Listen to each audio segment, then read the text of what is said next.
Hey man, winter is officially here, man. Because I know Merv don't want to hear this. This ain't Merv type weather, man. But bruh, it's been getting cold. I remember a couple weeks ago. I think we was in the what about 70s for like Christmas or whatever, right? Like close to 70. 75. Yeah, all that gone. We got the ice. What ice yesterday? I know y'all got a bunch of snow up there, right, Shawn? We got snow, like snow. It's crazy Yeah. up here. Yeah, it's Yeah. crazy. But there's another chance of snow this coming Friday. Right. That's wild. Like Right. 2 weekends in a row. Yeah. Yeah. And it's like I think it's like a 40% chance. So man, I'm gonna hit Alabama, hit back probably Thursday, so I can try to avoid it because there's a great chance it's going to be coming on. So I'm a little bit nervous about that. For real. So I want to say good evening, Denise. I just want to say Denise in the congratulations to Merv. building. Damn. I want to say congratulations to Merv. They beat us yesterday. You wouldn't have known that because Merv had probably posted like 30 something posts about the 49ers, probably back to back. And every time he posted it, I got a little bit more angrier and angrier. So I turned off everything that I had in the house. I didn't watch Sports Center. I didn't watch Facebook. People was texting me. People was messaging me. I said, I'm not going to do this today. I was done with it. I woke up 3 o'clock this morning. Kid you not. Woke up 3 o'clock this morning trying to figure out what moves can we make. And that's when I realized at that time that I can't do this no more. It's time. It's time. I'm 41, about to turn 42 in a couple of months. And I think it's time, man. I think it's time to call it quits. Hey, Shawn, I'm gonna just say this, man. What up, Trey? The biggest enjoyment that I had, what up, Trey, that I had out of everything yesterday. I don't know why, but for some reason this season the expectations were so enormous for y'all fan base. And there's a Dallas fan from Georgetown. I don't even know if it's on Facebook no more. He gave one of the most epic rants that I've seen, sports rant. And I got short attention span. It was damn near 30 minutes. I watched every minute of it. It was classic. Yeah. If I can find it, I'll tag you to it because you can relate, Yeah. But I'm, as you know, as a fan of the NFC East, man. No, you good. I'm elated simply because both of the teams from that division bowed out in the first round. You would think that Philly won because I don't know what it is about their fan base, but you would think that Philly is advancing. You would think Philly is advancing right now as we speak and getting ready for next week the way they talk. I don't understand it. I don't understand it. Like you would really think that they are advancing and doing great things right now. Like they haven't won one game against above 500 team. You would think that they're like on their way to the Super Bowl. Like honestly. But again, congratulations, Merv. Well fought. You guys won it. Jimmy G tried to give it to us. Man, fuck Jimmy. We rejected. We didn't want it. Fuck Jimmy. He said here. And I think Merv posted something right on cue. He said, Jimmy is making me nervous. And that's when you guys are up like 23-7. We was 23-7. I said, I'm always nervous till 0 o'clock while Jimmy is playing. Yep. Shawn, I knew that motherfucker was gonna throw an interception. I already knew it.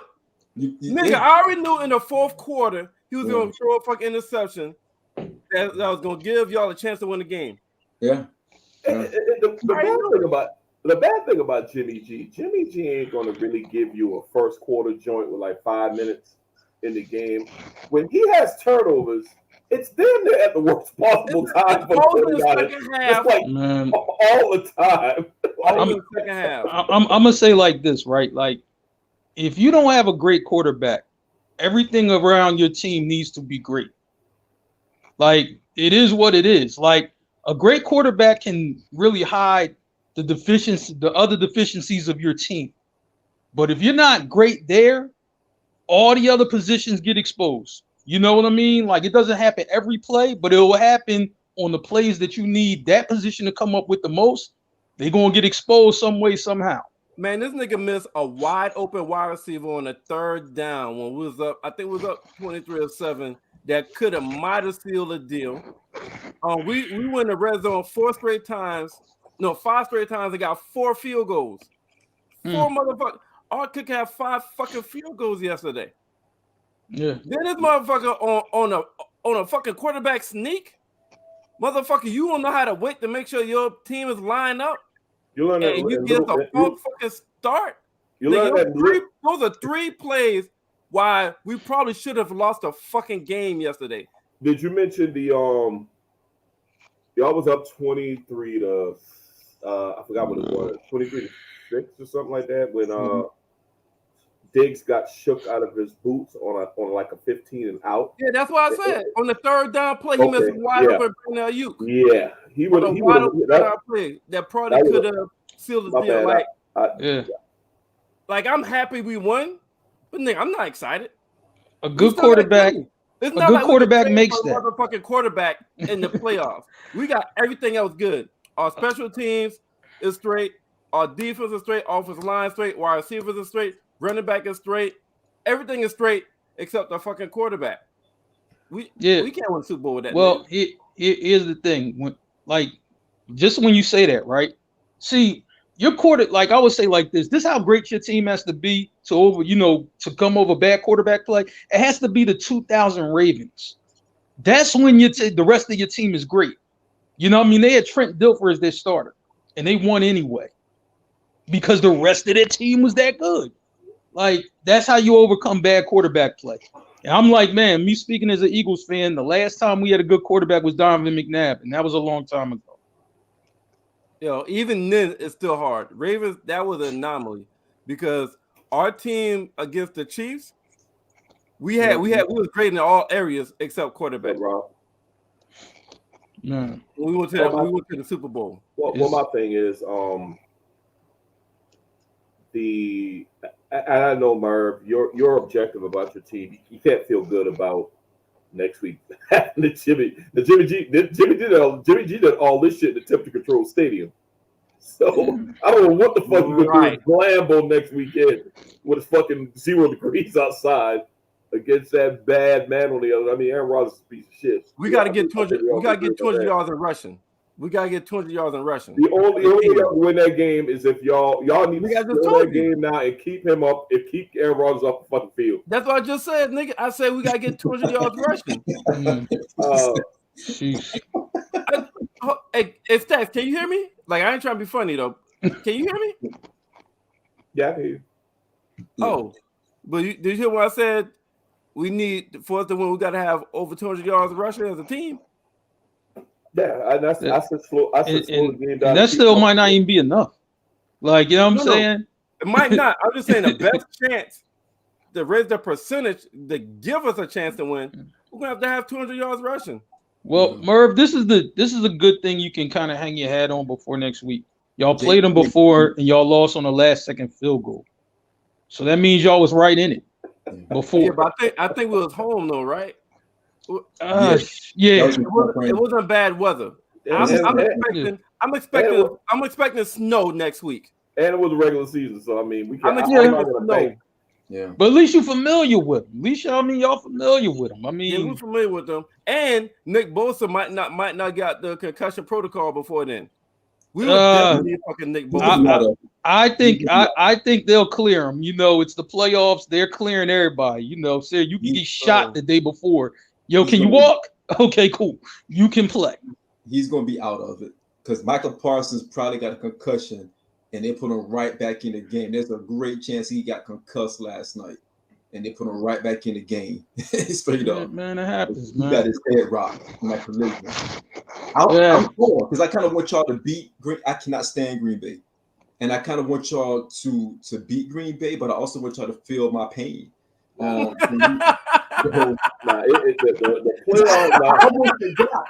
forgot that the Dallas true rivalry has been really the 49ers. Like, let's be honest. Like, I almost forgot about that until this weekend. This is the first time we played each other in the playoffs since 95, but in the 90s, it always came down and 71% of the winner between us in the playoffs has gone to the Super Bowl. Right. Well, I will tell you that it's unfolding. These playoffs are unfolding quite perfectly for me because I got rid of 3 of the worst of the most annoying fan bases yesterday. And I mean, I was rooting for the 49ers simply because I know there's not a snowball chance in hell they're going to win next week, and I'll be done with after the 49ers get put out next week. Stacks. Then everything will be balanced. It'll be like that. Like it'll be balanced. Stacks. Everything will be all right, man. You know, just they can pull it off. That's the thing about it. Seriously, it'll be all right. I know they can pull it off. I don't want them to though. I mean, I'm saying that with a straight face. Yeah, you know. Don't worry, it'll be all right. It'll be all right till September. I mean, you got about 7 months. It'll be okay. Well, you know but 49er fans aren't bad fans though. Y'all got some annoying motherfuckers too. Y'all not as annoying as Philadelphia Eagle fans and Cowboys fans, but y'all got some annoying motherfuckers out there too. Man. They do. I saw it this weekend.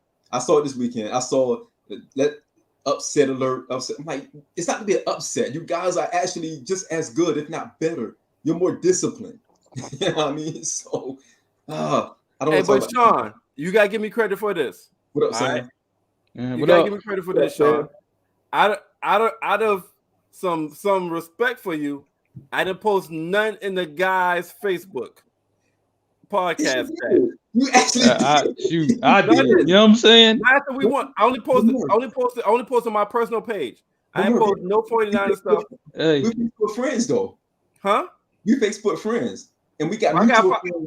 Yeah, but you more than likely to see it in the Facebook podcast chat group than my personal page. I see everything. I'm gonna say like this, man. When I seen that Dallas meme with Tariq in jail, I had to post that because that was funny as shit. Sorry, I had to do it. I had to do it. You didn't have to post it. And I had to tag you in there too. I had to. And I didn't tag you. I didn't tag you at all. Every time you posted something, I had to go back and check to make sure that Tampa Bay beat y'all ass. Because Eagle fans was posting. Hey man, listen, we knew that was going to happen, though. You know what I'm saying? Like, I even knew it was going to lose. I knew it was going to happen. Mark, you said y'all can run on anybody. Yo, I didn't say we was going to win. I just said we could run. You know what I mean? But once again, once again, you know, our coach, you know what I mean? It was like that old movie, you know what I'm saying, that gets shown over and over, Cinderella or whatever, where the glass slipper gets taken away from us, some shit, and then we turn back into a fucking pumpkin like we were. Like, you know what I'm saying? That's exactly what happened. You know what I'm saying? I was just like, man, the coach couldn't coach, the defensive coordinator couldn't coach, all them motherfuckers couldn't coach. You know what I'm saying? I'm like right now. No, I'm not backpedaling. You're backpedaling right now. When did I say we was going to win? I just said we could run. I didn't win. Run don't mean win. You said no matter who we line up against, we running over we gonna run all over the motherfuckers. You see our running game, the number one run game. That's what you kept preaching. We got the number one run game, no matter who the fuck we line up against. I'm gonna say like this, yo. If you run 14 times in the whole game, what do you expect to do? You know what I mean? We ran 14 times, literally. Y'all had the fucking 14 times. Y'all have the pass, and y'all get fucking smoked. Man, shoot. Yo, you got to do what got you there, man. But once again, you know, you got a coach who's young, gets cute, and then he does some bullshit, and you do your bullshit against Tom Brady, which is the worst thing to do. So this is what happens, man. You know what I'm saying? I didn't think we'd be on the NFL this long, but I want to wrap this whole thing up. Yesterday was an indictment on the NFC East. I told y'all the division's been trashed for some time now. Yeah, Dallas just looked a whole lot better because they were undefeated in the division. They were the best of the trash. Yeah. Okay, Eagles, there you go. Eagles didn't beat anybody. It didn't beat anybody all year with a good. They didn't beat anybody that made playoff, but they didn't beat. They beat one team that was above 500, and I think that was Saints. Damn, I forgot who it was. The Saints. That's the only team they beat. Everybody else 7-10, 5-12, 3-13-1, shit like that. The Dallas Cowboys only beat 2 teams that made the playoffs, and that's Philadelphia and Eagle in Philadelphia and New England, and we know how their fucking playoffs went in New England and in Philadelphia. So I just think that the expectations were much higher for Cowboys fans. Yeah. Whereas it really didn't match as far as, because even though the Niners was a six seed, they play in a very competitive and probably one of the most competitive divisions in the NFL. It sent 3 out of 4 to the playoffs.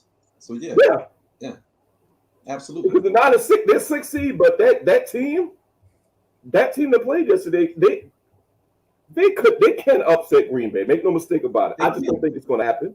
They have the most important position is the shit that's holding them back. I find it hilarious. I find it fucking hilarious. That's why I know as long as they got Jimmy G, I know this motherfucker will not win another Super Bowl. That's what I'm happy about. I'm gonna sit in my house. We watched the Super Bowl against Kansas City. It was up 2 scores. This dude was just like, I'm like, man, what? Look like y'all about to win the Super Bowl. He was like, chill. We got Jimmy G. They got Mahomes. Low ball. Yeah, motherfuckers folded. But y'all need y'all. I don't know why y'all keep holding on to this dude, because y'all gonna let these years. I think this is last year. I think this is last year. I'm pretty sure this is last year with the 49ers. I mean, but it's 2 years too late, because I'm gonna say this, and Shawn, I want you to let me know if you think y'all need another coach or not.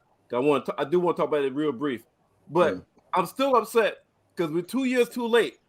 Nigga, Tom Brady wanted to come to the fucking 49ers. He grew up as a fucking wait. I don't know if you know the story. He grew up as a 49er fan. I know it. He was in if I remember correctly, he was in the fucking Brady is how old is Brady? Brady's 44, right? 45, one of them. All right. So if I remember correctly, the motherfucker was I think he was in the stands at the Niners game with the catch. Mm-hmm. I remember saying he was like either 4 or 5 years old or 4 years old, and that was lined up to how old he is now. In the 49, when they did the catch, the Montana Dwight Clark shit, he was in the fucking stand. He grew up a fucking 49er fan. Yeah, y'all had a chance to draft him and didn't. And he wanted to come to us after leaving the Patriots. And them motherfuckers chose Jimmy G. Said we didn't want to give up 10 years of franchise quarterback for 2 or 3 years of Brady. Well, I'm glad Brady said, and Brady called on names. Brady said, I was gonna go to a team, and these motherfuckers really decided to keep their quarterback. I was like, so y'all gonna go with this motherfucker? That's what he said in his book. He got a book and shit. He talked about it. He ain't called no names, but if you look at all the teams that you're considering, it's us. Then he went and then went to the Buccaneers and won a fucking chip. Yeah, I support it. Mm-hmm. And we still got this motherfucker overthrowing wide open people like he did in Kansas City. Yeah, Super Bowl overthrow that Ayuk yesterday. He always has interceptions in the fourth quarter, second half. Yeah. That was a bad one too, man. That was bad. When he threw that, I was like, "That was going to win this game." I think that. I didn't think it. Hey, Shawn, just 2 things, because like me, if you like me, I don't like talk about this shit after that kind of loss. I just ask 2 things. What did you think about when Dak ran for the 10? Because they said the purpose was to run 10 yards, fight the ball, just get closer to throw a closer Hail Mary. Do you agree with that, or you thought they should just did a Hail Mary from where they was at? I agree with the play. After looking at it again, I agree with the play. The execution was poor because they should have had the heads up to get the ball to the referee. You in that moment, so much is going on, man. I'm sure it was like they're scrambling trying to get things right, but that was the right play, because if they would have got that play off, hand it to the ref, and get one more play, he was within 20 yards of the end zone. They can actually draw up a decent play instead of a Hail Mary. The probability would have been higher if they would have did it that way. It would have been much higher by doing it that way. I agree too. It just the execution was terrible. The execution was terrible. It was a good call. A really good call. The execution was the execution at the very, very end was horrible, because he got the yards. He did and everything. Up until then, it was good calls. Like that damn the first play, cut the ball and do a little toss back to a receiver. Then all dumbass let y'all get all outside passes. Everything was going good. Yeah, I just knew it was gonna lose. Everything was going good. That last play execution. McCarthy, is it his fault? It is. The head coach. It is. It still falls on him. You can't have 14 penalties, man. That's an undisciplined team. You're not teaching discipline, and that's been throughout the year. We've been losing games and getting penalized like crazy throughout the year. Yep. And that's coaching, man. That's undisciplined coaching. That's no different than Jason Garrett. You're not holding players accountable for like really messing up like that. Yep. And you can hear it even in their tone. They're talking about the refs. They're blaming the refs, and they got 14 freaking penalties at the most crucial time. That's undisciplined, man. And Shawn, that's why it's you and a couple of guys that I talk to from y'all fan base that are objective. I talked to you. I talked to me and Merv, homeboy Irvin, another one of my homeboys. There's a handful that's going to tell you. They're saying all the things you say, like that, like poor execution, lack of, like people talking about the reps. No, the reps. You look at all those penalties; those were legit fucking penalties. You can't blame the refs when you're actually committing those fouls. Yeah. So yeah. And they're going to keep McCarthy. They got no choice. They got no choice. They're going to keep him. They already gave him. No choice. I don't think they want to. Jerry don't give a fuck about money. No, I'm saying as far as like, I don't think Jerry want to bail on him at the second year. You know, because Stephen Jones won't let him do it. Stephen Jones is the one who already said in the conference today that he's 100% behind McCarthy and think McCarthy can still lead the team. So if Jerry want to get rid of him, Stephen is going to push back, and everybody else in that front office is going to push back as well. And Stephen, to be perfectly honest, he's the reason y'all been drafting so good over these last Will McClay 5 years. Will McClay, the black guy. Oh, really? Okay. Will McClay, really? Guess what? Some of them GM openings should be looking right in his direction. It's teams who need him. We just signed him 2 days ago. We just extended his contract. Oh, everybody on the outside think of Steve Jones. That's what I thought it was too. That's a good thing for y'all. That's a good thing for y'all. But they know it's Will McClay. That's why Jerry extended him 2 days ago, because he was being talked about being a GM. Yeah. Google, look up Will McClay. He's a black guy, young brother, actually, with the team for 7 or 8 years. He's been drafting every single player. Man, why the fuck he ain't getting more? Why the fuck he ain't getting more notoriety, more props? Like man, Jerry is outside of Cowboys fans. I'm pretty sure like everybody else think is Steve Jones. Everybody else is giving credit to Steve Jones. That's a good thing for the Cowboys though, because they can keep a guy like that locked up. You know what I'm saying? Without him hitting the open market or anything like that. He's black. That's what it is. He's black. Honestly, I mean, the inside NFL know about him. They how can you not? Because he's always in the press box with Jerry and Steven. I'm gonna say like this: if damn Louis Riddick get a GM job and this guy, you know what I'm saying, for real, come on, man. Yeah, that's crazy. They know about him. They just don't talk about it. They know about him. Jerry thought he was gonna be going this year. That's why Jerry he gave him a huge contract to stay. He's making money as a GM. He's making GM money. Oh, if I'm making GM money, I wouldn't give a fuck either. He's making no damn time. And Jerry hire me custodian and pay me. And Jerry opens the checkbook. Like he opens the checkbook. Like it's one thing that I'm like, if that's your team, the one thing you want your owner to do is spend money. You know what I'm saying? And Jerry do that, and Jerry's been doing that ever since he had the franchise. So, you can't hate on that. That's it. And plus, he's black, man. They're not gonna. He'll get like the 3rd round look.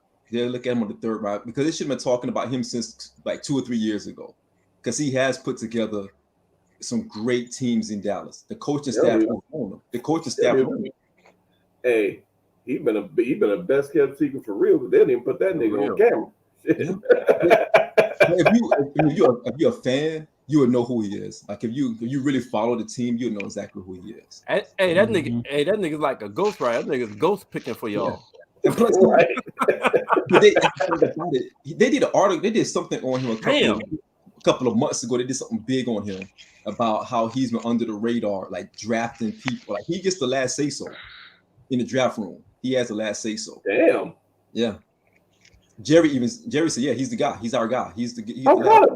I'm kind of pissed off about that though. Yeah. Jerry, me too. Because I feel that same way. Whatever you thinking right now, I feel that same fucking way. Like you got this black mastermind that's because y'all been drafting amazingly these last 5+ years. Yeah. Like I feel like I shouldn't have to be a Cowboy fan to know that. Right. That's what got me bothered. Exactly. Yeah. That's what got me bothered. It shouldn't be that like Google Will McClay. Google Will McClay, and you'll see what I mean. Yep.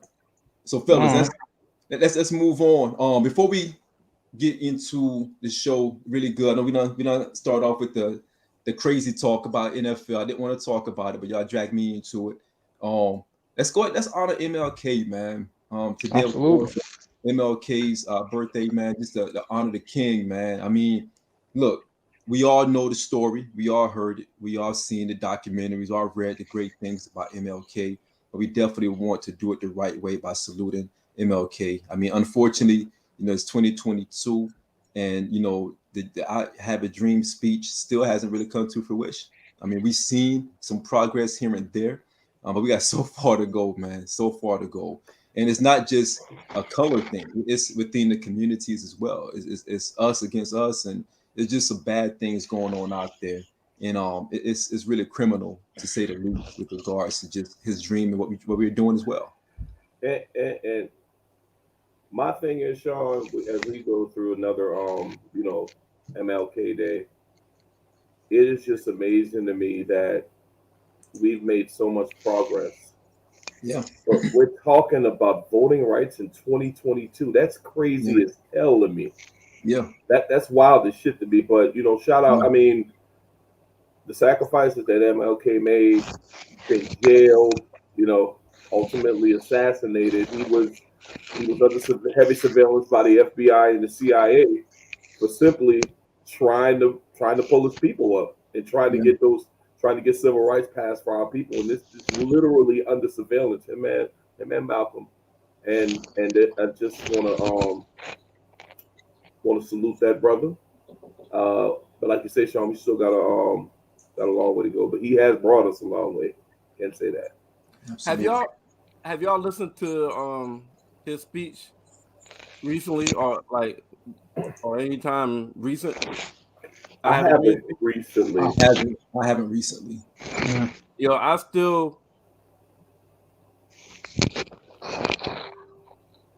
I still get like on the real shit. I still get like damn goosebumps and shit. Listen to the damn speech.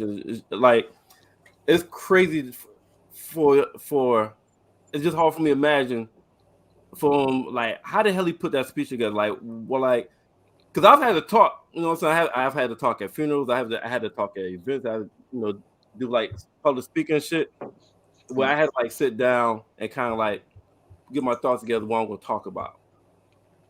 And I can't imagine like what state of mind frame, what room he was in. Like, did he get something to drink? Did he get some alcohol? Did he get some water? Like, what did he use to get in the mind spirit? To get in the right mindset to sit down and then put something together, and to come up with that kind of fucking speech. Just. I mean, Murph, you got to think this shit, dog. You got to think about the circumstances during that time. This was at the heat of the civil rights movement, and things around him were just seeing so much turmoil. Like that was probably one of the most difficult times outside of slavery in American history for us, because you saw things, and we were free, but it didn't feel that way. It was still it was racism was at its highest, because now you're talking about kids being attacked. You're talking about things happening all across the nation, man, especially in the South. It was really, really heavy down there, man. The tension was heavy. Lynchings were still going unpunished. Lynching was going on. The FBI was involved in different things. I mean, you've got to keep in mind, like the scrutiny that he was under, even during that time. the FBI was setting him up, and he knew it. You know, so many things were going on. So for him to be in that state of mind to write something like that, I mean, you know, they said, you know, the greatest artists, you know, they write the best when they're pain and suffering, and that was him. He wrote the best when he was going through pain and suffering. Yeah. Like I used to, like, I'll ask this question, like as an icebreaker sometimes.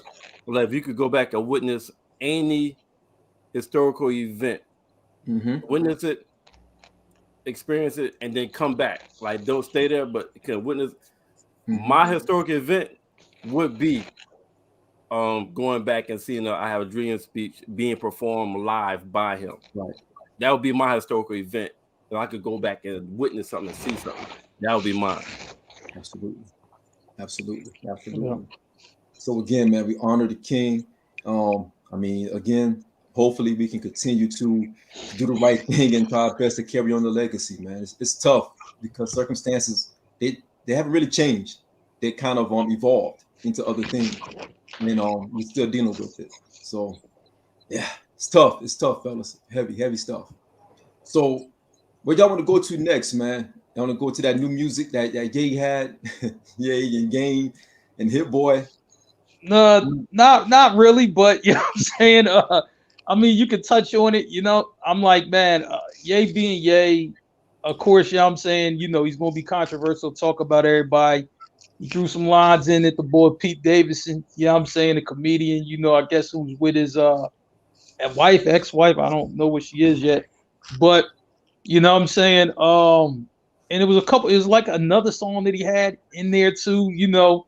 So I'm like, Ye is still, you know, out here making music that's good. So, I mean, from that aspect, and I mean, maybe, you know, when he's actually a little bit crazy, you know, he makes better music. I don't, you know what I'm saying? Like, you know, it's been proven in the past that, you know, when he's kind of in that state of mind, you know, when you see some of the records that he came out with when he was in a state of mind where he's a little off. I mean, the music, you know what I mean, ended up being great. So that's all I could say about it, you know. I mean, I thought it was a dope record. Hit Boy produced it. The Game, it's actually the Game song, and he's featuring on it. I know he got a movie. I mean, he got an album coming up really soon, called Drillmatic, and he's I think it's going to be produced by Hit Boy, the Game. Like so, the Game got an album coming out with Hit Boy called Drillmatic. We'll see how that turns out. The Game is a dope lyricist. I was more surprised. I was surprised that Hit Boy and Kanye was actually on a record, you know, like producing a record together or on a record together because they had a little thing going on. But now they're in good. I guess they're in a good space right now. So, song's dope. You know, the beat is dope. We'll see what else happens. We'll see what else happens. I'm looking forward to it simply because that small sample size and that track that was in Chomp 2, Russell's CD. Game snapped on that, man, and it shows that he still got it. I mean, Game always been. Game He has it. always been that dude. He always had it. Yeah, he has it. You know, he can go. You know what I'm saying? And I think this is the first time where he doesn't have to do something that's over the top and controversial to push his project. Because you know the Game, you know what I'm saying?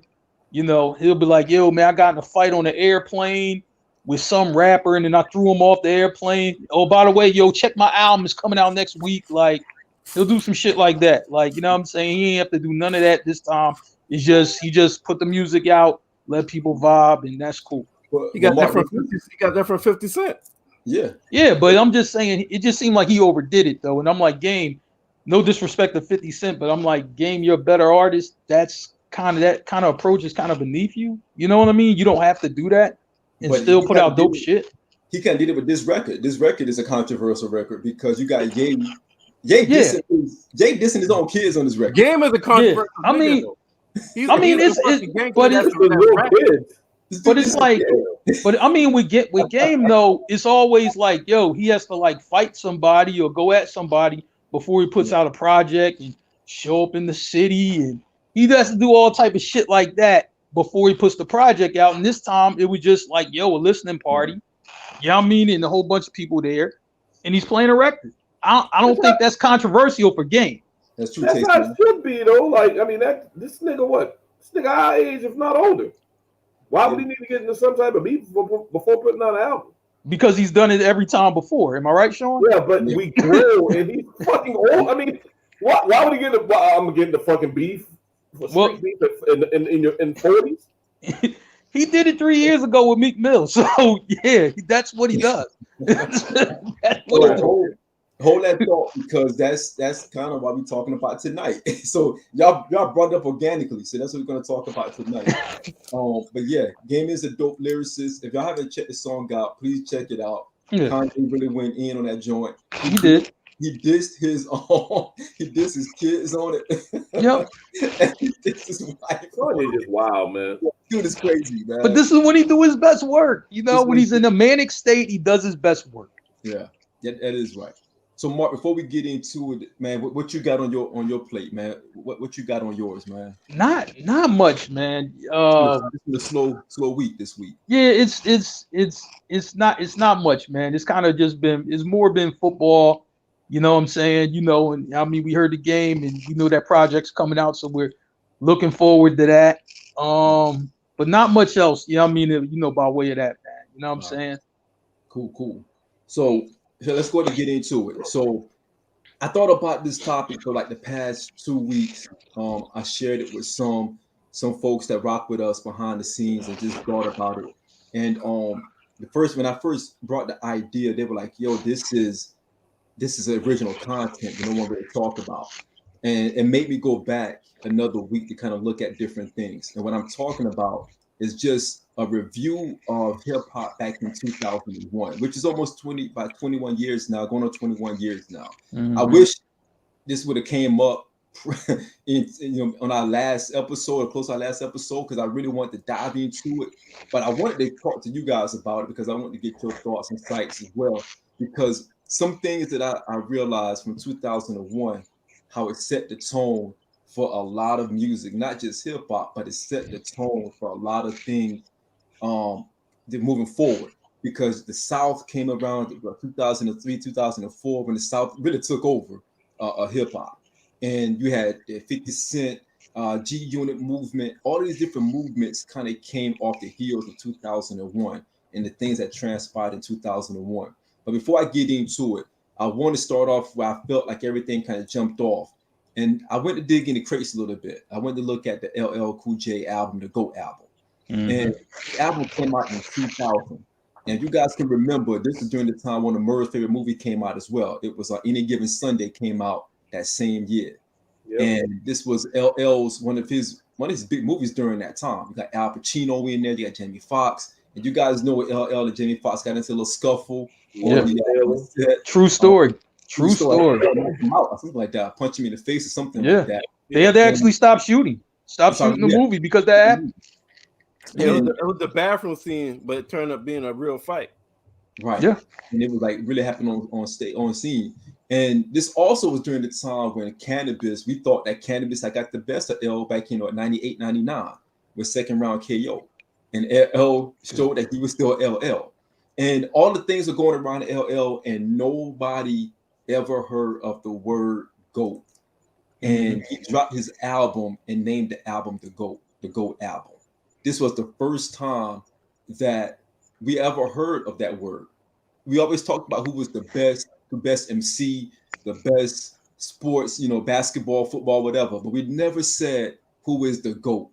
And LL was the first one that came up with the album title, and he called it the GOAT. And the reason why I want to start there, fellas, because this album came out in 2000, and it was a phenomenal album. It was probably one of L's best albums, in my opinion, because it was well-rounded. But it also started, because if you go back and listen to that album had everything on it. You had the cannabis reply, where he killed cannabis, he like nailed the coffin. And you also had some great songs that had a lot of depth into it. He had stuff for the ladies. He had lyrical stuff. Oh, of course. I mean, it was it's L, right? And it came at a time when hip hop was like in a middle state, because Rough Riders had just took over. They had, they got us in the Shiny Suit era. Wu-Tang had just finished their Wu-Tang Forever run. and Jay was just ascending. This is during the time when Jay was becoming the Jay-Z that we know today.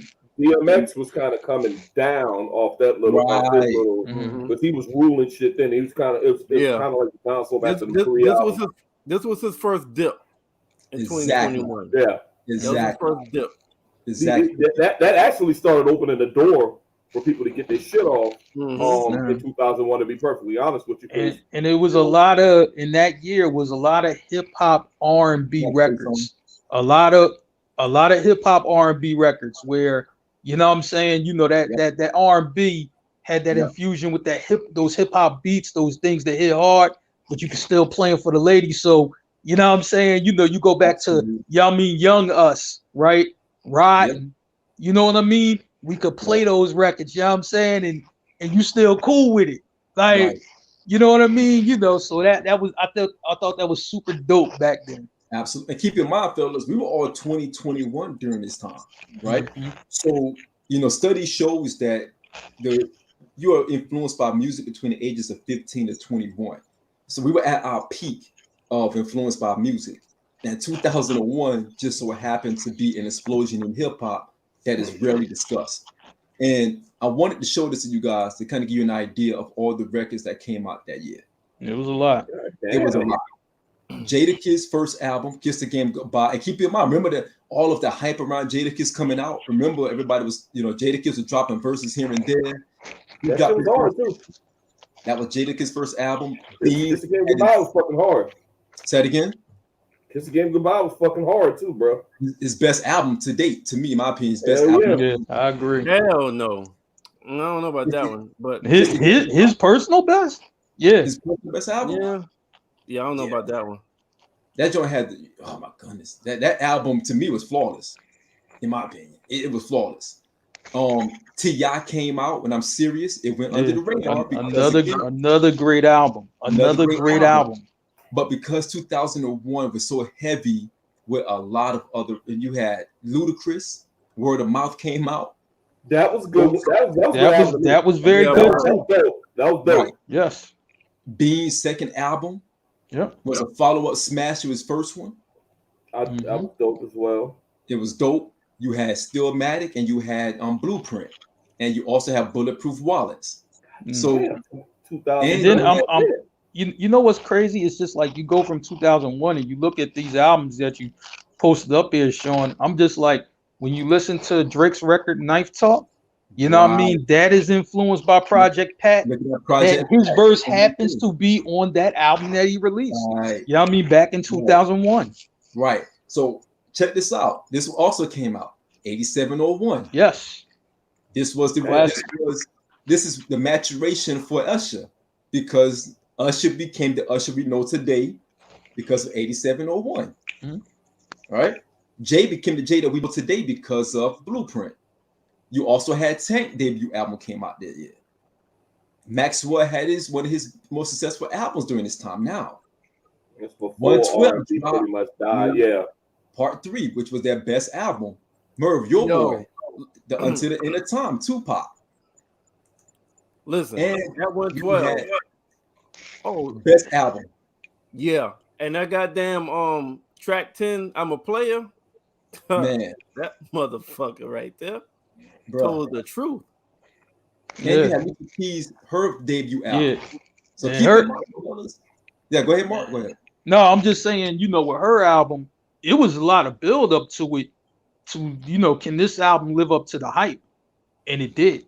You know what I mean? Because everybody loved Alicia Keys album.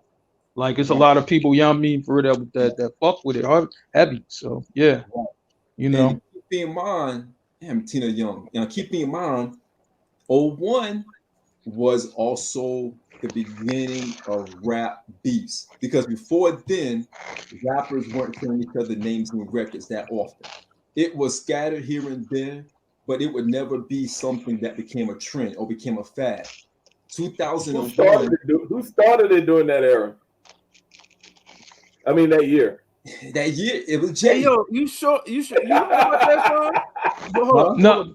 Before we jump in, you sure about that? Because LL Cool Mo D didn't call names. But see, Biggie and Tupac didn't call names. It was isolated. it was isolated back then. It was like these guys they didn't really have beef. It was more like I'm a battle rapper you. I'm a battle rap you. I'm going to show you that I'm a better lyricist than you are. That's how their stuff started back then. It was still subliminal. It was more sublime back then. You know what I mean? And you're talking about the 80s when you had the KRS-One, MC Shan, they made up, everything was cool. But those names, they're paled in comparison to Jay and Nas. Yeah, them guys wasn't fighting back then. There wasn't no even thought of no being violence. Yeah, right. I think like right then in 2001 though, that's when you would have beefs where somebody's not even from the city; they're from outside your city, outside your state, and this is when like if you go to that city, you might have a real problem. Like back before then, like it was really isolated to like one or two artists, but then it's just like, yo, I'm not even in this beef, but because he's talking about somebody from my city, I'm going to, other rappers were just jumping in certain beefs that they weren't even a part of. Right. And that's the difference right there. So if you went to Atlanta and you might have just a problem with T.I., no, you got a problem with other rappers in Atlanta who ain't even in the beef, but you beefing with somebody from Atlanta, so you got a problem. They gonna have a problem with you. Right. Speaking of Atlanta, T.I. and Ludacris had a little beef as well, where they were taking shots. That happened a little later. I remember that. And Trey, we're not skipping that. We're just talking about how everything was a tipping point, because everything that happened then, it was building up to what happened in 2001. Because you're right, the Tupac and the Mobb Deep beef, it was real. The Biggie and Pop beef, it was real. All that stuff was real. But the explosion happened when 2001 actually took place, because after that, people started really drawing lines. No one really drew lines when it was Tupac going at Mobb Deep. Niggas drew lines with Tupac and Biggie.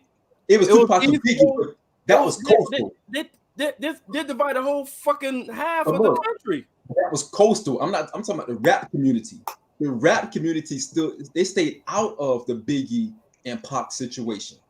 Rappers you didn't have a lot of rappers getting on Big side going at Pac or vice versa. Pac in a group was going at Biggie and Junior Mafia, but no one else like Jay and Nas, those guys they didn't gang up to go at Pac. Wu-Tang, they all stayed out of that.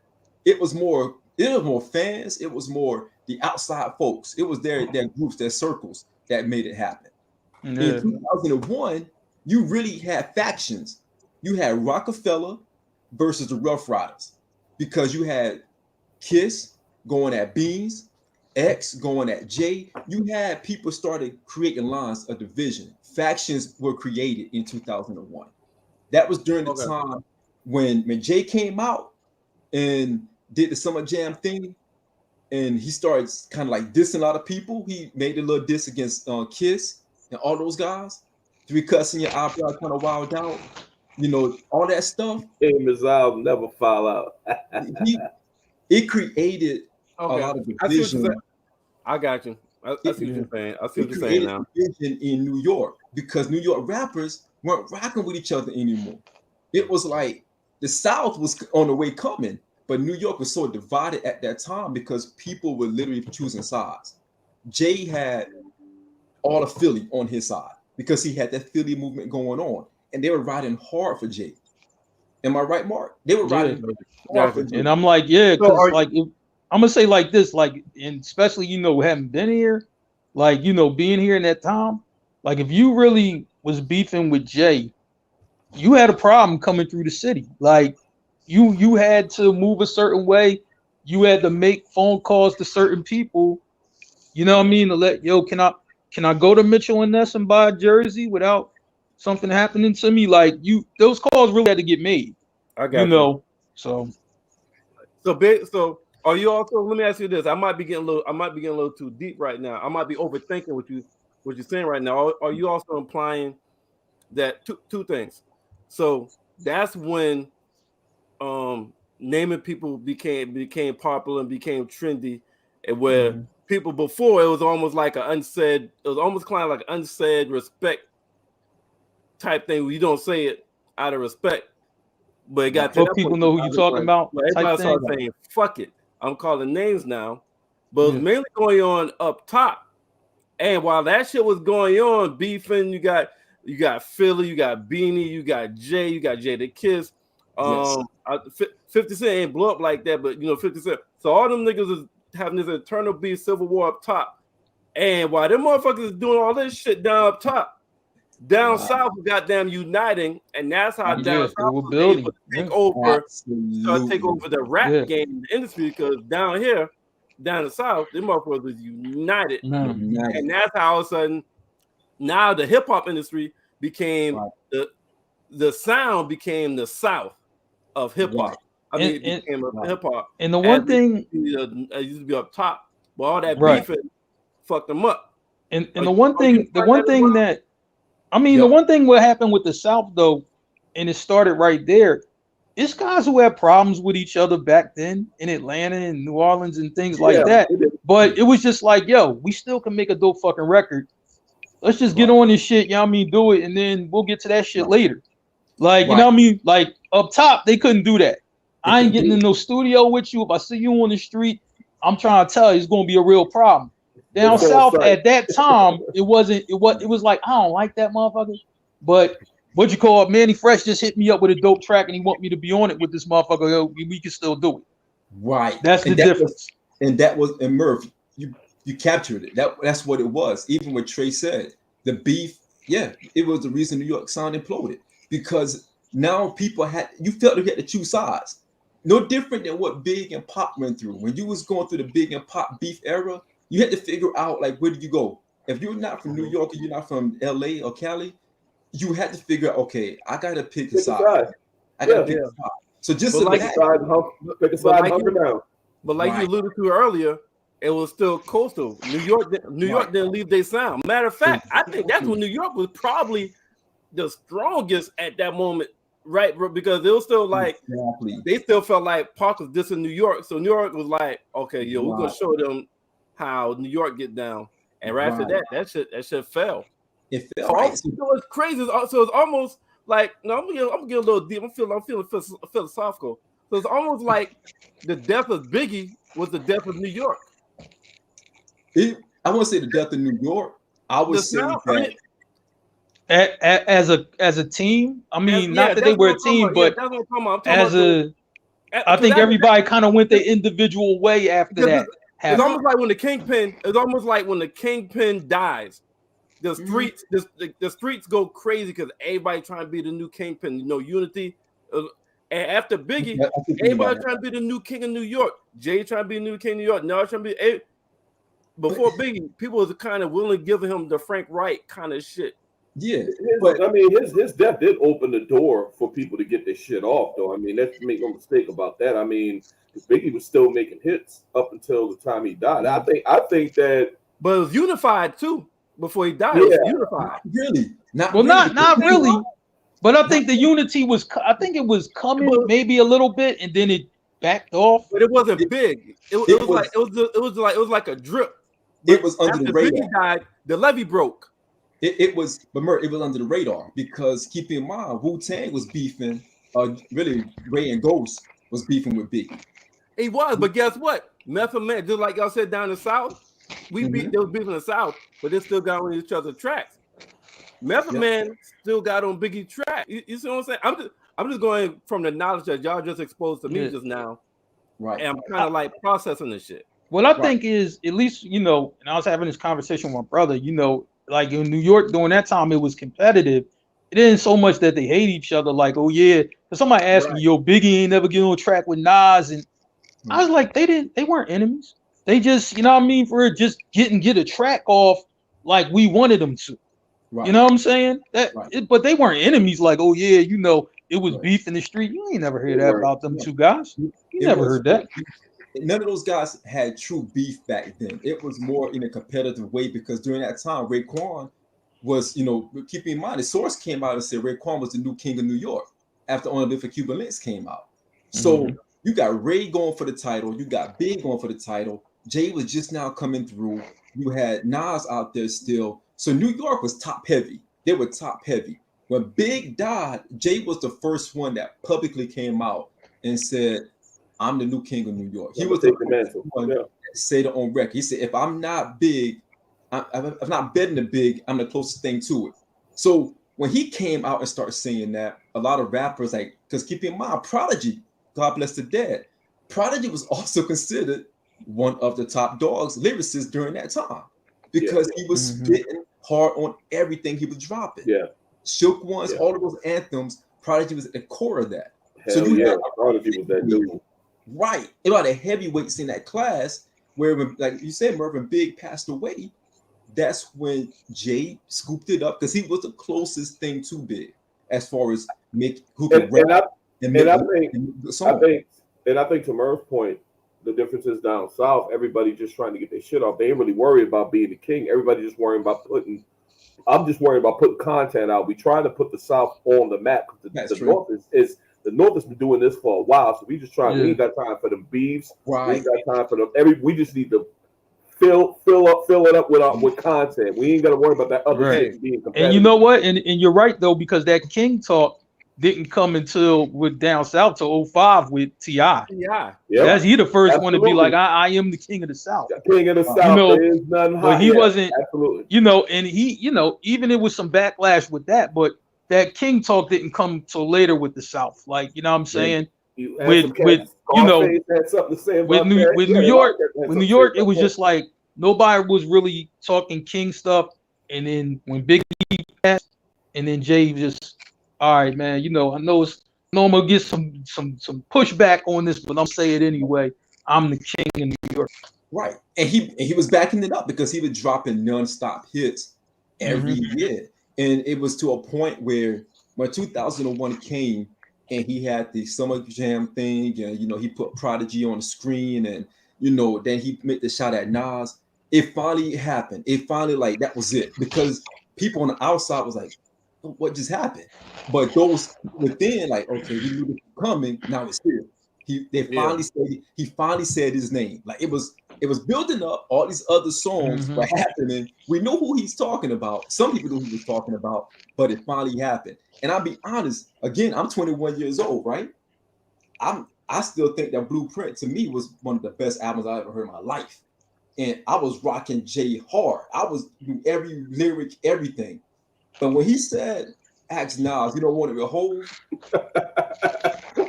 That's you like, hold on now. Hold on. Wait a minute. I'm from Queens, man.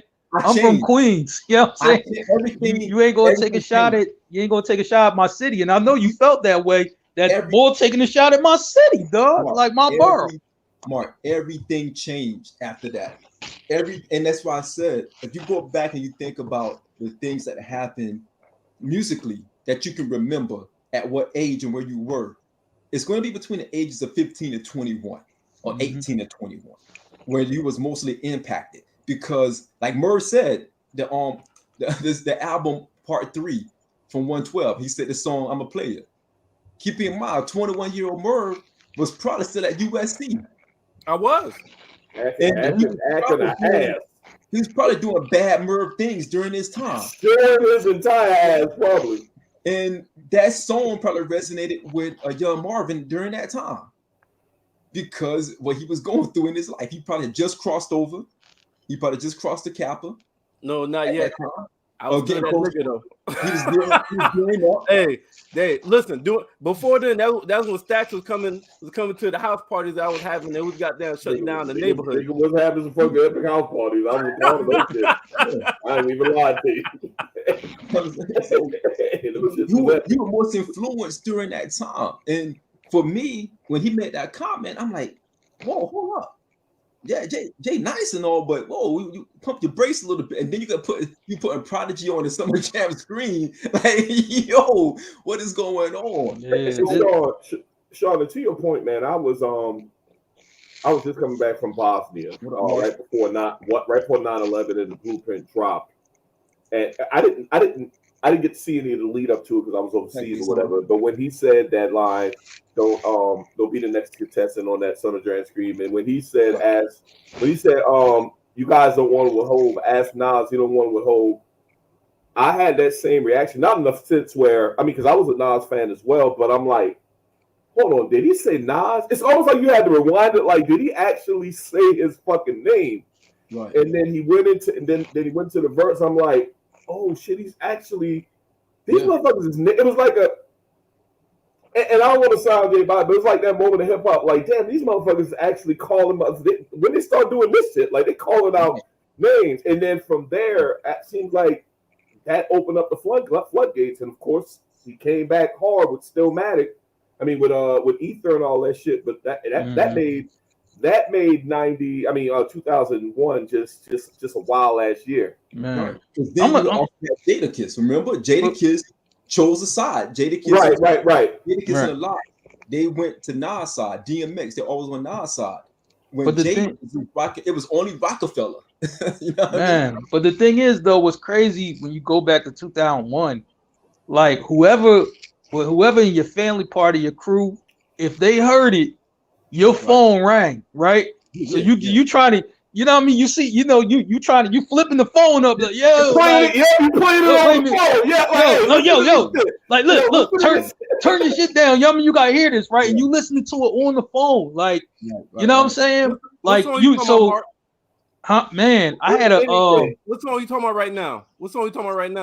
No, man, any of them. You know what I'm saying? When I heard Ether, right? My brother was in LA. He called me from LA to play that record. You know what I'm saying? Flip phone. Pull out the antenna. Flip phone. And Mark, this is back in the day when somebody did that, and you in the car. Yo, I'm going to the CD store right fucking now so I can pick this up. That's how I was back then. Yo, you gotta hear this shit. Oh, word. Put the shit to the phone and be like, yo, I'm doing the Yui. I gotta go to Radio Shack. I gotta go pick this up right now. And I'm gonna say how important that was. What you're talking about, Stacks. Somebody plays that for you. You wherever you went to get CDs, you had to go there right away because especially if you get the call like near the weekend or on. You can't pull up, you know what I mean, for real, you know, in front of the club, in front of the spot, without playing the newest shit possible. Because you had to be the man out there for the day. Like, you know what I'm saying? So, you know, like, look, Ether's out there. I got to pull up with Ether, you know what I mean? I got to pull up with that. I mean, that's when you playing how to pull up. That was the pull up plan. Mark, real quick, the Blueprint almost got me a DUI. And real quick, I'm gonna tell you how me and my we was just getting back from Bosnia. I went to go get the fucking rental. We was like, hey man, we going to the fucking club. Blueprint came out. Absolutely. I still remember the fucking song we was playing. Heart of the City, coming out the fucking gate. All the windows down. Niggas got their arms out the window and shit. And we may as well have a sign that said, "Motherfucker, stop this car." Because they damn sure stopped the motherfucking car. But fortunately, your boy wasn't over the legal limit. You think that shit would have scared you, to go back. But nigga, I was 22. We proceeded to the club. Of course we did. Absolutely. Man. The Blueprint almost got me DUI. That's my story. Blueprint came out ferocious, right? Mm-hmm. And like it was one of them albums where it dropped September, it dropped 9/11, and it was one of them albums where everybody fucking listening to. All right. And you know the diss track on there is about Nas. So it's like the album was great songs, and he just dissed another legend on one of his best fucking albums. Like at that point, people thought that was his best fucking album. Oh yeah. So it's like, damn. But that nigga Nas played that shit like Michael Corleone in The Godfather. Just when you think there's no way he could come back from this. So on December 4th, he drops Ether as a single. That nigga petty as shit for that. I ain't never like that. On Jay's birthday, and then a week later, he dropped Stillmatic. On December 15th. But Merv, like that strategy, that revenge back, that get back. It was crazy. It was crazy. Hey, Merv, I like the story that Shawn tells about when the takeover came out. He said, man, he thought it was over. He said he literally thought that it was over. And then I think he said something about Ether. They played it in the club or whatever. I was in Fort Eustis, Virginia. I was in Fort Eustis, and Ingrid remember. She remembered when I was going crazy. I was in Fort. I called her. I get it. You Biggie and he Puffy. I was like, thanks, Ingrid. We back. We back. Because it was, because like Murray said, Blueprint. Keep in the center of all of this. We're 21. Everything that was coming out during this time was like it was, we were absorbing it. And Blueprint was that one. Blueprint was the easiest. It was the easiest listening album. Every song on that album was dope from the beginning. Even the intro song was out of this world. And Jay, keep in mind, I told somebody this before. I said, man, Jay, his first couple of records, he was like a baseball player. He was hitting some, get on the base. I'm on the first, I'm on second, I'm on third. Blueprint was like the home grand slam. Grand slam. Blueprint was a grand slam. Like this nigga, grand slam. You really felt like he just felt like this nigga just snatched the whole rap game up. Right. He just snatched the whole fucking rap game up. This nigga's just and he did it. He did it on it in J form because he also had a successful Summer Jam that year. You bring Michael Jackson on stage. You show a picture of Prodigy. I mean, he was a child doing the Michael Jackson dance. One of the hardest guys in hip hop during that time. People know Prodigy and Mobb Deep from stomping cats out with Timberland boots on, and you made a mockery of him, and people laughing. And Prodigy couldn't do anything. Like Prodigy tried to respond, it wasn't even a good response. You know what I mean? Yeah. So at this time, Jay was invincible. Like you, as a fan, that nigga really was. He was invincible. And I mean, you got to think everybody wanted to be on Rockefeller. Rockefeller was like the hottest fucking label, period. And he was the biggest star on the label. And he had a Rockefeller clothing line that at that point was fucking successful. Rockaware, 80 mil, like 18 months. You can bullshit with rap if you want, motherfucker. That's real. Another note to that was the fact this is during the time when Ja Rule was kind of slowing down just a little bit. He was still one of the hottest artists. He was still he dropped Pain and Love that same year, and Pain and Love got a lot when he put Fat Joe ass in the verses. Right. A lot of them singles came from Pain and Love. But we forgot about it because Blueprint still it was that strong. Right. And keep in mind, Fabulous dropped his first album on the same day as Blueprint. Yeah. That was a great album. Great album. But we didn't even listen to that until 2 weeks later. Like maybe a month later, maybe.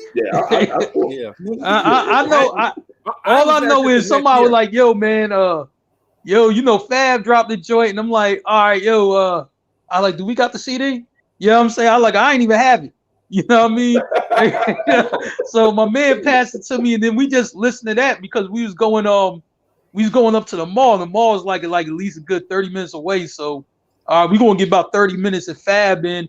And back then you were just skipping shit, like if the beat ain't really cut right, skip. So half of Fab album I skipped through when I first heard it. I actually had to go back and listen to it to appreciate it more. And that wasn't until the next year. Exactly. Like, you know what I'm saying? So next year. I couldn't appreciate it at that point in time. How can you? Like honestly, because you had Kiss was out. We were waiting for Kiss to come out because Kiss was killing everything in 99 and 2000. 99 and 2000 was Kiss, like that was a launching pad for him because we knew there was going to be a solo record coming from Kiss. We knew it was coming because remember 2000 was when We Are the Streets came out as well. And Kiss was kind of bubbling on mixtapes and everything. I'm gonna say like this: when I first heard "We Gonna Make It," I lost my mind. I'm like, this has to be like the hardest record, you know what I mean, for real to come out. I'm like, man, and at this time, we didn't even know a remix was coming, right? I got wind of a remix, right? You know what I mean? Somebody told me like, Eve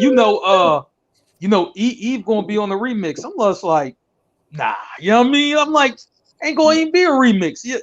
They're like, I'm telling you, I heard. Because every time somebody tell you they heard something, right? And it's always the suspect person who told you they heard something. It ain't never somebody who valid. It's always like the most suspect person that you ever knew. Like, yo, I heard this was going to happen, right? So you're just like, I don't believe it because he's saying it. But then, you know what I'm saying? You know, we heard we got the remix too. And I'm like, damn, shit hard. You know what I'm saying? We so for real in the hood, we make candy rain. And again, and we knew Kiss was going to say something about Jay and about Rockefeller because of the things that happened that led up to that. You know, I mean, we knew Jay jumped on like what 2 remixes on the original songs. And then he was like, after the original, it's probably this. So I mean, so at that time, Jay was really feeling himself. Like he was really, really touching everybody. Everybody got it. But that Best of Me Part 2 was much better than But I'm gonna tell you, you know, with 01, it was a lot of albums, but then it was like a lot of singles that was like stuff that just lasted for a long time. I'm like R.I.P. Aaliyah, but that's when Rock the Boat came out. You know what I'm saying? Like you got to understand, like, you know, I got a lot of requests. I mean, for her to play that damn song. Like, Mark, can you play that? Can you play that Aaliyah for me? I'm like, all right, sweetheart, I got you. Yeah. Don't worry, I got you. You know what I'm saying? But I mean, you had that. I mean, Alicia Keys had like 3, 4, 5 records off that album. You know what I'm saying? I mean, you know, Usher, we didn't talked about that. You know what I mean? Jennifer Lopez, J-Lo was popping in these streets. She was popping in these streets. Yeah. I'm like, so it was a lot of R&B that came out that year too. 112 too. So there's a lot going on in music, period. But I'm like, man, like whatever genre you talking about had hit records, and I'm talking timeless records. You didn't know it. You might not know it at that time, but records that are still played today from all the way back from 2001. That's how special that year was. That's around Genesis drop. Yeah. Genesis album dropped that year. Maybe drop her album. She dropped the Family Affair. You know what I mean? Shout out to Mary, Monet Tejada now, but you know, absolutely. And don't forget, you know, one of the other crucial things about 2001 and the albums that came out, you have to realize that was the last time Destiny Child that's when Beyonce was getting prepped to go into her solo career. Yeah. Because Destiny Child that was their last album together during that time until Beyonce went solo. What was that? Is 2001 probably the beginning of the end of individual sound of regional sound? Because when I look at the albums and the people that we're talking about, that's still doing when if I wanted to hear a New York sound, I could put in somebody from New York. I could put in somebody from Southeast to hear that sound. Somebody from Florida to hear that sound. Somebody from Houston to hear that sound. Like when I look at these albums that we're talking about, it was still separated. Every region had their own individual sound that you could tell, like, oh yeah, that nigga from New York. Oh yeah. But you know what I liked about it? It's like with this year, it's like a lot of stuff traveled, you know, where it got to you, and it got to you pretty quickly. You know what I'm saying? I mean, I like, I'm up here and then I'm down in Miami and I hear P.D. Pablo. You know what I'm saying? And he's North Carolina. You know what I mean? But I didn't really know how hard that record, you know how the impact of that record until I went to a club in Charlotte. And when he said, take your shirt off, spin it around like a helicopter. And it was 5 females who took their shirt off, spinning it around like a helicopter. That really happened. I'm like, yo, titties. Like, yo. You know what I'm saying? Hey, that's how wild that was. P.D. Paul had like a 12 to 18 months run down in the Carolina Southeast area. He did. That must have had some influence. And he had about three or 4 singles that was heavy rotation in the South. One of his first DJs is from Georgetown, actually. DJ Dynamite was DJ for P. Pablo. Man, so I mean, it was a lot of stuff hitting. Like Trick Daddy had "I'm a Thug." Now, I'm like, I was in Miami, you know what I mean, when I first heard that record before it even hit the radio. And I was like, oh, this is going to be a hit. That's the first thing I said. I'm like, this is going to be a hit. And it was. Real like John and the East Side Boys came out in 2001. That Put Your Hood Up album came out. Yeah. So, yeah, that was one that was it's a lot, man. Fight music, that's what I call it. Yeah, it was a pivotal moment for hip hop globally because it was like a changing of the guard. Because now you started seeing the division in the heavyweights in New York. Although a lot of those guys had their first albums and they became greats like Jadakiss and Fab and those guys like that, it was also a turning period because now it was so much divide. Like, y'all guys said earlier, the South was just coming together during that time. And about a year later, 2002, 2003, boom, the South is running stuff. And New York never regained that momentum because it was so fractured during that time because so much was going on. Keep in mind, fellas, that created the beef wars. Remember in 2002, 2003, it led to a bunch of mixtapes when it was it was just like a whole mixtape full of rap disses. Like cats like dissing each other. It was like DJ K Slade, Big Mike. Those guys had just straight up mixtapes where rappers were dissing one another throughout the entire mixtape. Man, but I'm gonna say like this. One thing that I liked about that year is that it was music really literally from everywhere. Like you had artists coming out of states and cities that you just like, wow, they have a artist that has a movement, behind them, and and it's getting to you, and you just like, what I'm saying? Like, I'm like, when this was my first year in Miami, right?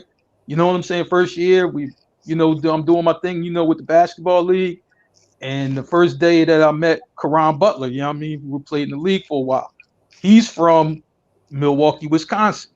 And he was just like, yo, man, it's this boy, from back, this is guy from where I'm from, Cuckoo Cow. I'm telling you, this bull going to be serious, right? Yeah. You know what I mean? I ain't heard the record, but I remember the name when he said it. And then when I heard the record a couple months later in my projects, I'm like, yo, that was a big fucking hit because that song traveled all the way to Philly. And then they had the remix with Trick Daddy or whatever. So I'm like, yo, like it was, I was like, I never heard of an artist coming from Wisconsin before that. You know what I'm saying? So I'm like, man, that's the one thing I can appreciate about 2001 as far as hip hop. You had guys coming out of cities that didn't have established artists out of that city that traveled all the way around the states. You didn't have that. That was the first year. That was one of the first years where you were getting them from everywhere. That's saying something. Yeah, it does. I mean, again, and that's why I don't know how there's no conversation around 2001 landscape. We talked about 1996 because how pivotal 1996 was, because it was one of the biggest years of hip hop as well. But we never talked about 2001. And as I started looking at just the records from R&B to hip hop, just to the moments of 2001, it's right up there in the biggest moments of music, not just hip hop or R&B, but in music, because it set the tone for a lot of things that came after that. A lot of things came after that big explosion in 2001. 50 Cent, G Unit, all of that came after that big explosion. And I think, it was something that you pointed out, Shawn, where, the beef, was kind of coming to a head, right? A young 50 Cent probably was looking back and, look, I can use this type of energy to push, for myself to do what I got to do. Well, now, and then what do you know? Stillmatic dropped in December 2001, right? Yep. Jay was September 2001. Nas was December 2001. Get Rich or Die Trying was February 2003. Yeah, there was that's really only a year. Well, Mark, y'all remember when Jay said he was literally telling his camp in 2002. He said, y'all need to put out as much fucking content as y'all can because 50 is coming. Now, you go before 2001. The same thing could be said for X because a lot of people fail to realize X dropped the Great Depression in 2001. But that was kind of like that wasn't received very well. Especially not as much as Well, hey Stacks, guess what? It wasn't received musically to like our ears compared to his first albums, but that nigga sold 439,000 in his first week. He had the highest first week sales out of everybody, over Blueprint, over Stillmatic, over Missy, over a lot of people. And I got all that, but like to our ears though, because and I think it's because his first 3 albums were so great.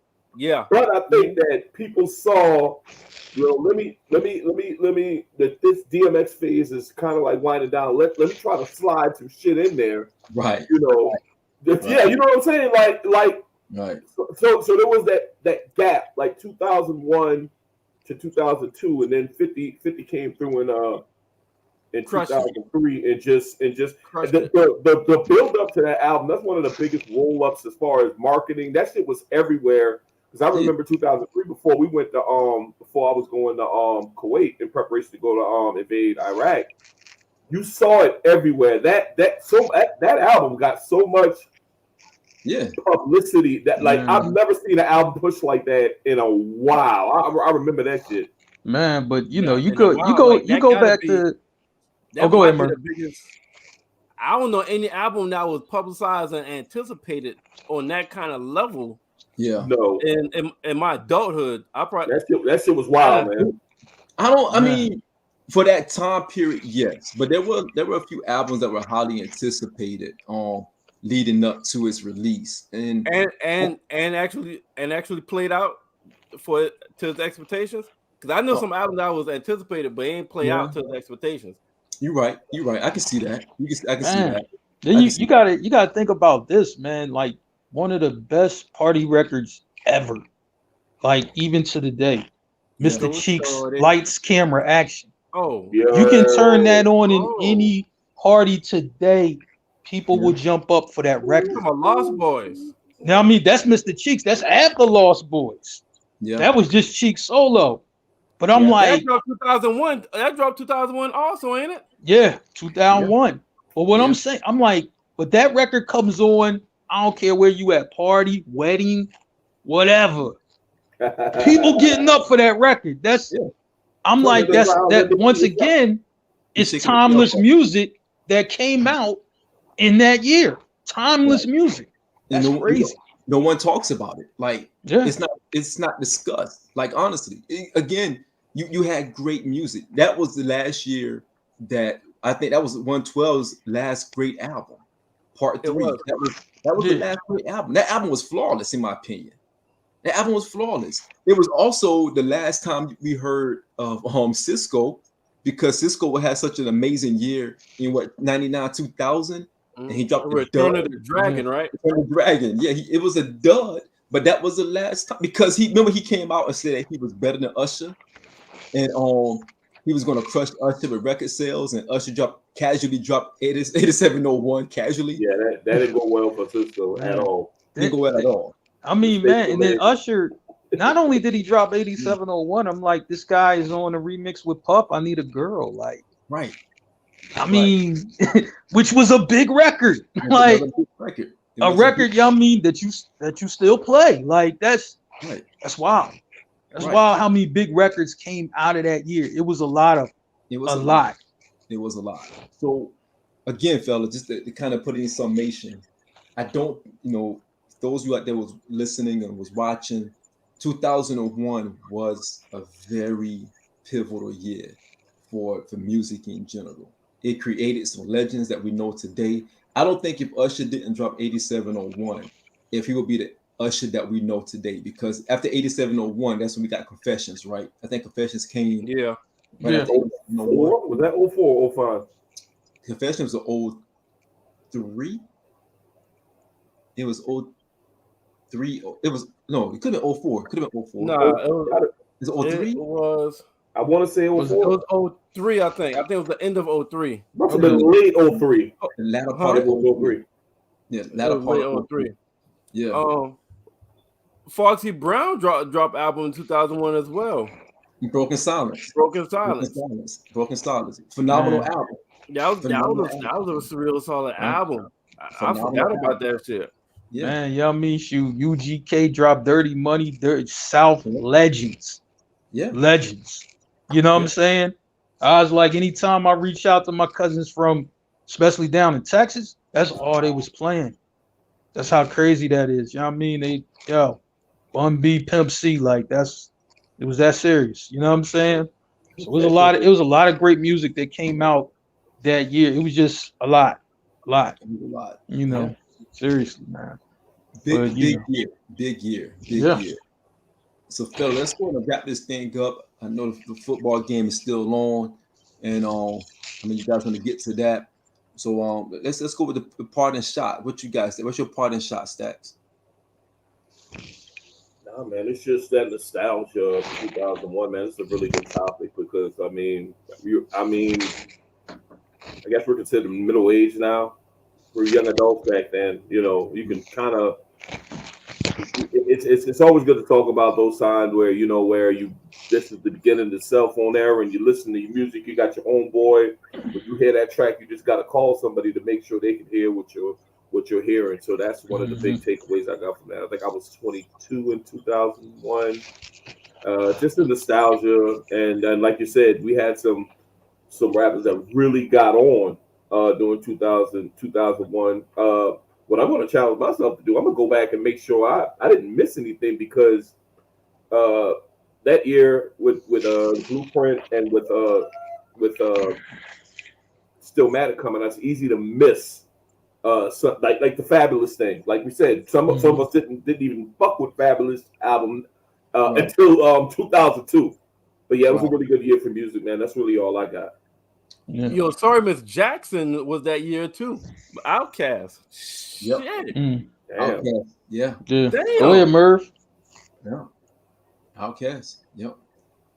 Merv, what's your parting shots? Yo, some of what Stack said, man. It's I like. I'm probably gonna sound like goddamn a record repeat, but Stillmatic and Blueprint, fuck that year for everybody. It did. I mean, they're really even Jadakiss.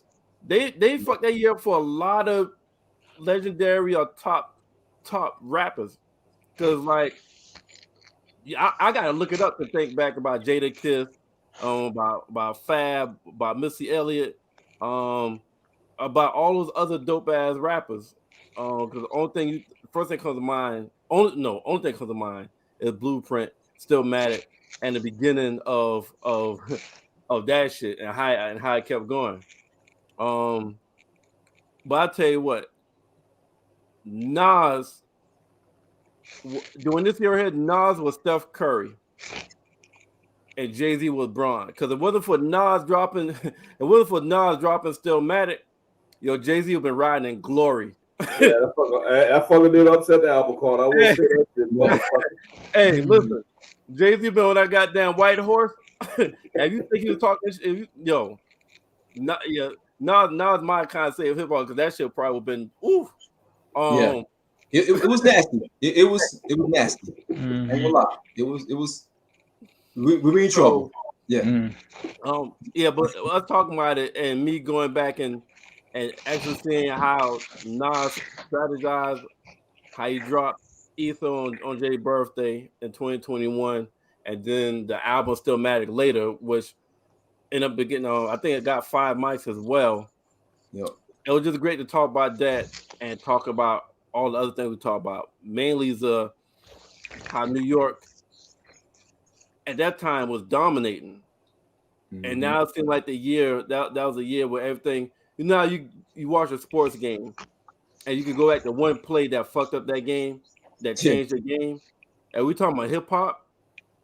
After we talk about it tonight, it seems like we go back to 2001, and that's what changed as Stacks like to say, the apple cart of hip hop for like New York dominance, because it does seem like that was the beginning of where the South was coming. It was coming while New York wanted to damn fuck around and want to get along, and they lost their shit in the South. New York still haven't reclaimed that shit. They still haven't gotten this shit back. To me, everything still sounds like the South. Yep. South in Chicago now, drill music. Yeah, Yeah, that's real shit. Yeah. I would. My point short is, will we ever see the old New York back, as far as like the hip hop dominance, or even they getting their share back? Because right now, I don't even see any shares out of New York in this hip hop game right now. That nigga Nas trying to bring New York back. I like, man, like a lot of things are short lived with New York with the newer artists. You know what I'm saying? You know, whether, and it's really, you know, to their own doing, because the outside world is getting in the way of the rapping shit. I mean, a number of these guys go to jail. You know what I mean? Right when they about to get busy, it's all, yo, man, boy got locked up. He got 10 years. Like, the fuck? Like, you know what I'm saying? That type of shit keeps happening. And that's sad, because these guys are really ready to get busy, and then some bullshit from the outside, you know what I mean, stops all that. You know, slows that momentum. And then even when they get out, they might not be able to get the momentum back. When you have the momentum is when you have it. You know what I'm saying? You know, you can't just get momentum when you want. You know what I mean? Hey, Mark, you made me think of something. I ain't trying to start the part back over, but you saying that is a reason why the older rappers in New York is still being able to drop fucking albums at 45, 48 and still so motherfucking relevant and be able to do that shit. Like, no way AZ should be able to drop an album just 8 months ago and get that kind of recognition. Like, Nas, you know what I mean? And Nas right now, Nas is the best rapper in New York. I want Nas to shut the fuck up, man. To be perfectly honest with you, man. No, you don't. You want good music. You need good music. It's great. I ain't gonna lie to you. I love what he's doing. But damn, dude, sit your ass down, man. You too old to be doing this shit, man. No, we got what you doing rapping like this at this age, man? Trying to tell you, you looking like Tom Brady out there. Right. Just winning. You're right. You're right. Right. You know what I mean? Ain't even fair at this point. Shit. He didn't sit his ass down somewhere, though. I know that much. KD3 on the way. What you got, Mark? Man, I'm gonna say like this. I think 2001 opened the doors for, no matter where you were, you got to hear artists from everywhere. And then, I mean, it got to kind of open the sound for you, you know. So if you were just somebody and you were in one place, you got to really connect with a lot of different records. It was different hip hop shows on then, you know what I'm saying? You know, you're getting maybe a little bit older, so you might have went to college, or, you know, even if you went to the military or whatever, you get to run into people who ain't from, you know, where you from. Yeah. And then, y'all mean, they get to tell you about this who we rock with. So now it's like, you know what I mean, you got all these other artists. So now it's like, man, when you going through your CD book, you got South, you got East, you got West, Midwest, you got everybody in there. So now you're getting a taste of everything. And I think 2001 kicked the door open for that. Like, even before, like, I will be able to hear some stuff, and I got cousins in different places, right? But it's different, you know what I'm saying? When now it's just like, man, you meeting more than just your family. Now you just meeting people who end up being your folks. Right. And it's just like, yo, this is what we rock with right here. So it's like, man, so you catch 2001, you just like, man, you know, we got UGK, you got Slim Calhoun, you got Petey Pablo, you know what I'm saying? You got, you know, of course, Nas and Jay, who were like the biggest stars of hip hop at that time, Trick Daddy from Miami. You know what I'm saying? West Coast, you know what I mean, for doing it with Snoop and Death Row and all of that. And that was like right at the end of that, Pop 2. But you got to hear everything from everywhere, and it gave you more of appreciation just for the music in general, right? And let me add this in. 2001 was a big year for R&B, big year, because I think, to be honest with you, what blew it up is that it was a lot of hip hop infused with that soul, you know what I'm saying? With that soul on those tracks. So you get Mary J. Blige, Alicia Keys, Yami, R.I.P. Aaliyah, you know. But I'm like, man, it was just a lot of different music, you know what I mean, that you can choose from. So I can appreciate that year because it was so much music to choose from. You couldn't run out of music. There's no way, you know what I mean, you could run out like, I don't got nothing to listen to now because I done played Blueprint 99 times. Nah, you still got more to listen to. You know what I'm saying? So that was the dopest thing about me with 2001, and I don't think any other year was able to do what 2001 did as far as a as a coastal global type of thing. I don't think any other year did it better. Yeah, I agree. Again, you gotta just, man, y'all last parting shots got me thinking all over again. Y'all open my mind up to a whole different topic, but I don't want to pod on that one. But when Merv asked the question, do you think that New York will ever get it back? I don't see it, man, because everything we just discussed in 2001. But I will also say this, and I'll keep this for another pod, but Kanye was also the turning point of sound as well. And when Kanye introduced that sound, it was introduced in 2001 on the Blueprint album, that soulful sound.